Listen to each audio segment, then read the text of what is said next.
that you dislike the most that you would look forward to playing in this first round? I don't really dislike nobody. You know, I just bring a competitive edge. But I wouldn't mind playing LeBron. Tell me in a 7-game series. you did not just say that. The legacy's there. First time back in the playoffs, knock them out right away in the first round. They'll test us good, you know.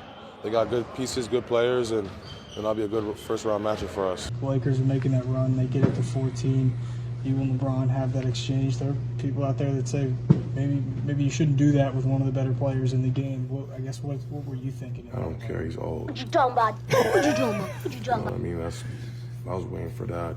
I was expecting him to do that game 4, game 5. He wanted to say something when I got my 4th foul. He should have been saying that earlier on. But, you know, I poke bears. I don't expect no one until they come and give me 40. I pride myself on, you know, what I do is defense and taking on any challenge that's on the. Yo, what's good, basketball heads? It's your boy Crush. Let's talk about Dillon Brooks desperately wanted to be the villain. Now when he lose, you know, things backfired. He don't want that smoke anymore. He's all quiet. He don't want to talk to reporters. So now he's going to crawl back into his hole. If you choose to be the villain, you got to stand on it. You can't front run and be the villain. But when things don't go in your favor or things don't go as you expected, now you don't want to be the villain anymore. And that's the problem. The issue I have with Dillon Brooks is simple. If you're going to keep talking and running your mouth, at least perform. I mean, I could respect it if you're running your mouth and you want to be the bad guy.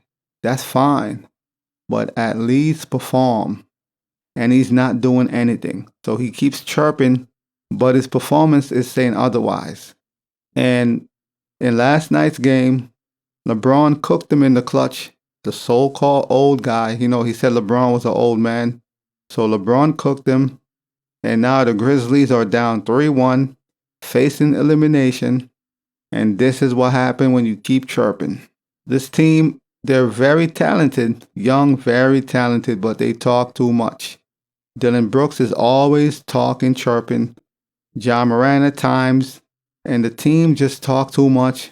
Overly confident, never won anything, but they're always chirping. And when it mattered the most, they could have won last night's game, to be honest with you. They just made stupid mistakes. They shot too many threes, unnecessary threes. Bane kept shooting threes. He played well, but he took a lot of unnecessary threes, unnecessary shots. All they had to do was keep attacking the paint, going downhill. You have Ja Morant, keep going downhill. But they decide to make Baines take a lot of hero threes he didn't need. And now they're down 3-1. And Dillon Brooks, he don't want to stand on it anymore. So he wanted the smoke at the beginning of the playoff. But now when things is not looking too good, it's looking real bleak, he don't want that smoke anymore. And this is the issue everybody has with Dillon Brooks and the Grizzlies. They talk too much. Like, you haven't won anything. Be quiet. So Dillon Brooks made his mouth write a check that his butt can't cash. Simple as that. If you're going to be somebody who's talking, running your mouth to LeBron James of all people, you got to perform. At least if you was showing up and you lose, then you'll be like, okay, you know, at least he showed up. He did his part. He played. But when you're playing like a bum, but you're running your mouth, that is never a good look.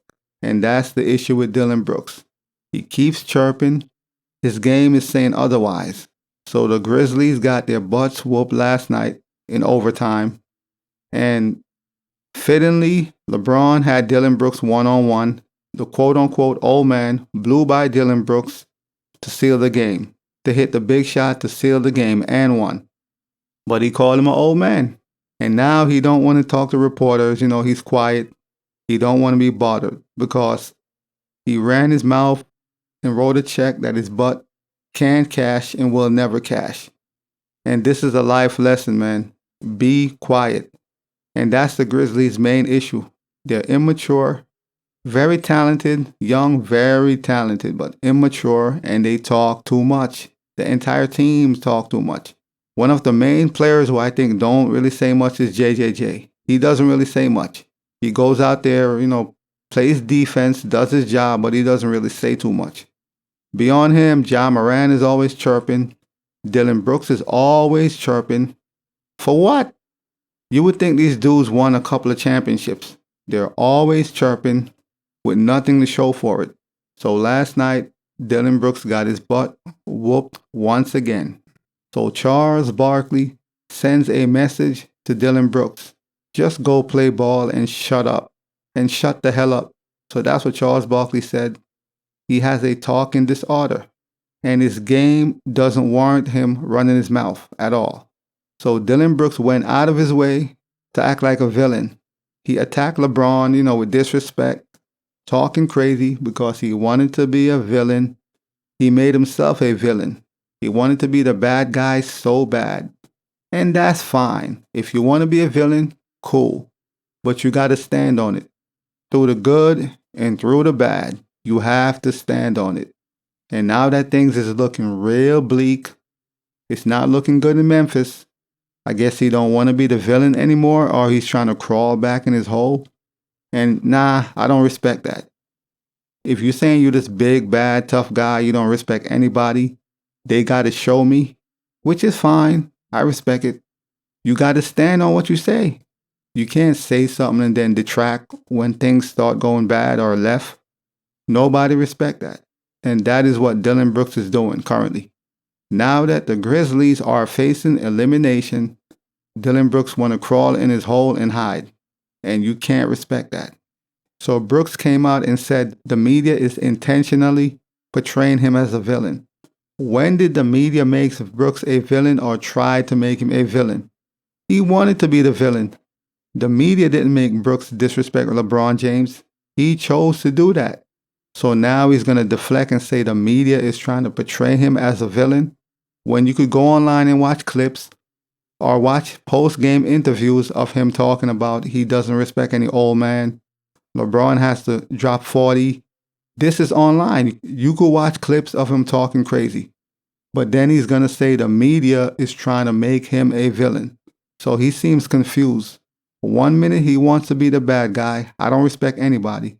The next minute, it's the media that's trying to make him a villain. And everybody know Dillon Brooks has gone out of his way multiple times this season to antagonize veterans and champions, trying to be the villain, intentionally antagonizing all these great players and teams. He has done this all season long. No one provoked him. He just wanted to be the bad guy. So yesterday, when LeBron had him one-on-one, he got cooked by the so-called quote-unquote old man. He got cooked, and now he doesn't want to talk to reporters. He's all quiet now. Everybody's trying to make him the bad guy. And it's sad, man. And this is a learning lesson for the Grizzlies and especially for Dillon Brooks. You haven't won anything. You haven't done anything. Be quiet and just go play basketball. Let your game speak for you. You don't have to say nothing. Go on the court, do what you're supposed to, and let your game speak for you, man. And this season is going to be a very humbling moment for Ja Morant, Dillon Brooks, and the entire Grizzlies squad.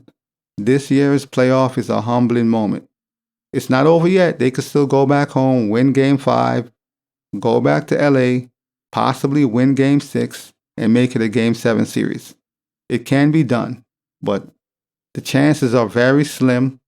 And if they lose this postseason in the first round, after Ja Morant saying we ain't afraid of anybody, that is not a good look for this team at all.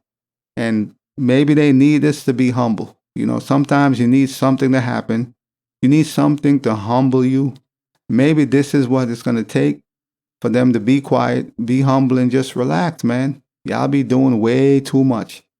Everybody know Dillon Brooks is a LeBron fan. So everything he's doing is the total opposite. I get it. He's trying to be competitive. He's trying to get that edge. I get it. But this is not how you go about that situation. Especially when we all know you are a LeBron fan. I mean, I guess he's trying to be a pest like Patrick Beverly, but Patrick Beverly don't talk this much. And when Patrick Beverly do say something, most of the times, he back it up. Patrick Beverly is not somebody who's running around disrespecting people. He might talk his, Patrick Beverly, he's a real edgy guy, but he's not super disrespectful. No, he just has an edge and he plays with a chip on his shoulder. But Dillon Brooks is taking it way too far, and the results is not what he wants. If the Grizzlies do lose to the Lakers, hopefully this is a learning moment. I know they're young, but they're very immature. Hopefully this will help them grow a little bit, humble them at the same time, and they'll use this as fuel to be better next season and just shut the hell up like Charles Barkley said. As always, I'll holla. As always, we just talking basketball. Hit the subscribe button, like, comment, share, holla at your boy. It's all about the game and how you play it. It's all about the game. I'ma say it. It's all about the game.